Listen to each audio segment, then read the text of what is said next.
We had played there before in our terrible prog rock band, and they said, "Yeah, okay, yeah, we'll put you on a Thursday night. What are you called?" And we went, "Oh, you tell us to fuck off. We have a big name, so we'll." So we went and looked on my bedroom wall and picked the most preposterous name, so that people knew we were not rock, we were not punk, we were pretentious bastards. And it didn't matter because we were only going to do one gig anyway, so it didn't really matter what we called ourselves. This is the longest solo gig career. There was a name on the wall though, I'm glad we didn't pick.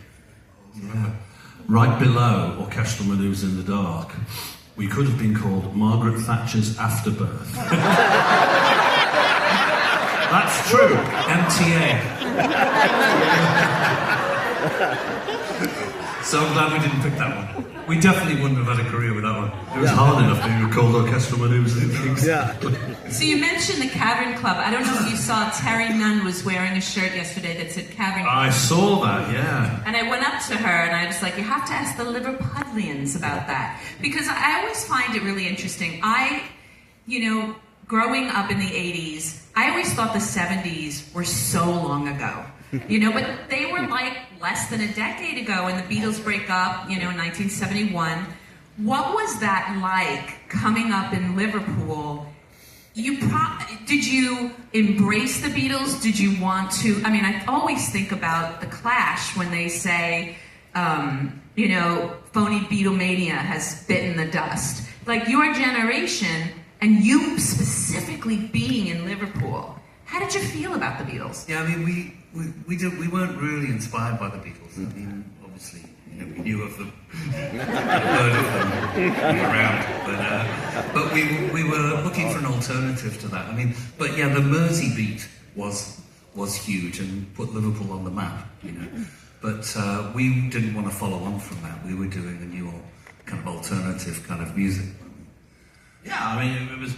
I mean, your brother's, 11 years older than you? Yeah. So he liked the Beatles, didn't he? Yeah, he used to play Beatles. And my mum used to have lots of the Beatles 7-inch records. And my favourite Beatles song growing up was Thank You Girl, which was on the B-side of I Want to Hold Your Hands. I don't know, I like the B-side more than the A-side, but I didn't know the But yeah, the funniest thing was, we got our influence from Germany. Yeah, Kraftwerk in the mid-70s when Autobahn came out. That was like, that's what we want to do. That's the future of music. I got to know the guys from Kraftwerk, and the funniest thing was, I asked Karl Bartos to take me to Kling Klang when I went to Dusseldorf. Which is Kraftwerk's studio. Yeah, their studio. And then when he came to Liverpool, he said, "Can you take me to Penny Lane and Strawberry Fields?" So one of my heroes was a Beatles fan. I was like, okay, maybe I should go listen to them again. But yeah, no, I mean, Dusseldorf was where we got our music from. And also, we're not really Scousers. Scousers will not have that we are Scousers. We are from the other side of the river. They call us woolly-backs. Woolly-backs is what they call, which is something to do with sheep and shagging. Yeah, so we are woolly-backs, not... We never did anything like that. But we can talk like that if you want, Gail. Well, I'm trying to think of your contemporaries that were coming up at that time. I remember talking to Mike Score of A Flock of Seagulls, who was a hairdresser, funnily enough. I used to see him around. Was he a Woogie back, or was he...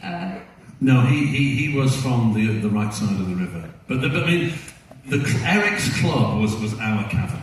So we played our first gig. We invented ourselves to play Eric's Club on October the 12th, 1978. So we're actually a 70s band, not an 80s. We are, really. Are we still allowed to play on Mondays?